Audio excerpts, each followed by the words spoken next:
வணக்கம் ஃப்ரெண்ட்ஸ். அதாவது டிஆர்பி, அதாவது ரேஷன் கடை வேலை சம்மந்தமான ஒரு முக்கிய அறிவிப்பை தான் பார்க்குறோம்.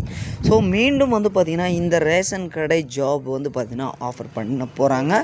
ஸோ ஒவ்வொரு மாவட்டங்களுக்கும் பார்த்திங்கன்னா வேக்கன்சி அறிவிப்பு தொடங்கியாச்சு அப்படின்னு தான் சொல்லணும். ஸோ கிட்டத்தட்ட பார்த்திங்கன்னா 38 மாவட்டங்கள்லேயுமே இந்த காலி பணியிடங்கள் இருக்குது. ஸோ போன முறை பார்த்திங்கன்னா காலி பணியிடங்கள் குறைவாகவே போட்டிருந்தாங்க. ஸோ இதனால் நிறைய பேருக்கு பார்த்திங்கன்னா ரேஷன் கடை பணி வாய்ப்பு கிடைக்கல. ஸோ இதற்கு மெயினாக பார்த்திங்கன்னா நீங்கள் 10ஆம் வகுப்பு 12ஆம் வகுப்பில் அதிக அளவு மதிப்பெண் எடுத்திருக்க வேண்டும் அப்படின்றதையும் சொல்லியிருந்தாங்க. ஸோ அந்த மாதிரி பார்த்திங்கன்னா நிறைய பேர் நான் அதிகமாக எடுத்தும் நாம் பார்த்திங்கன்னா உள்ளே போகலை.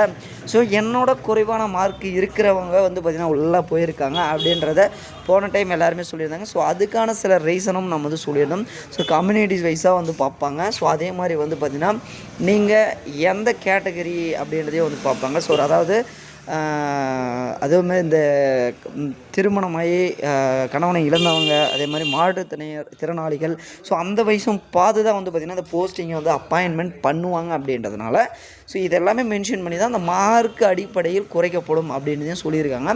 ஸோ 38 மாவட்டங்களுக்கும் மீண்டும் நோட்டிஃபிகேஷன் ஆனது வரப்போகுது. ஸோ எவ்வளோ என்னென்ன மாவட்டத்துக்கு வேக்கன்சி அப்படின்றத தெரிஞ்சுக்க நம்ம சேனலுக்கு ஒரு லைக் போட்டுருங்க. மறக்காமல் நம்ம சேனலை பின்தொடருங்க. ஸோ அடுத்தடுத்து பார்த்திங்கன்னா ஒவ்வொரு மாவட்டங்களுக்கும் எவ்வளோ வேக்கன்சி வெளியிட்ருக்காங்க. ஸோ உதாரணத்துக்கு சேலம் மாவட்டத்தில் எவ்வளோ வேக்கன்சி, ஸோ அங்கே என்னென்ன உங்களுக்கு அப்ளை பண்ண தேவை, ஸோ அப்படின்றது எல்லாமே நம்ம விலாவரியும் நம்ம சேனலில் அப்டேட் பண்ண போகிறோம்.